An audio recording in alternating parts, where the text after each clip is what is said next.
You have been slandered, and the bigger the slander, the bigger your Thanksgiving turkey should be. Jesus tells us that we should be exceedingly glad when this kind of thing happens, for our reward is great in heaven, and we are following in the footsteps of the faithful prophets who went before us.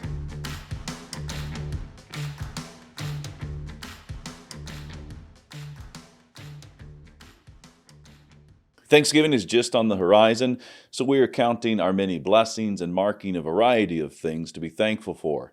As you number those blessings, I want to remind you of one particular kindness from the Lord for which you should be thankful. That is God's kindness of having people say all sorts of evil things about you falsely. You have been slandered, and the bigger the slander, the bigger your Thanksgiving turkey should be. Jesus tells us that we should be exceedingly glad when this kind of thing happens, for our reward is great in heaven, and we are following in the footsteps of the faithful prophets who went before us. Matthew chapter 5, verse 12. This is a lesson that peace-loving, kind, and faithful Christians like yourselves must take to heart. In the first place, it is one thing to remember this truth when the sun is shining and no one is calling you a misogynistic rape apologist. And it is another thing to remember this truth when those slander bullets are actually flying. So store up this truth in your heart so it will be there in the day of battle. In the second place, you must store up this truth in your heart because you are a kind lot of Christians who, of course, don't want to be brawlers, and that is good.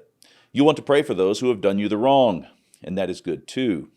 But in case you may be tempted to say, I just can't rejoice and be glad given these horrible things that have been said about me or my people. Let me remind you that God is so pleased about people saying nasty false things about you that He has seen fit to increase your heavenly bank account. If God is happy, you should be too. Do ensure that this kind of thing doesn't turn into rejoicing when your enemy falls. You want to give thanks in such a way that God's favor will continue to rest upon you. But give thanks you must, and that thanksgiving should be exceedingly glad.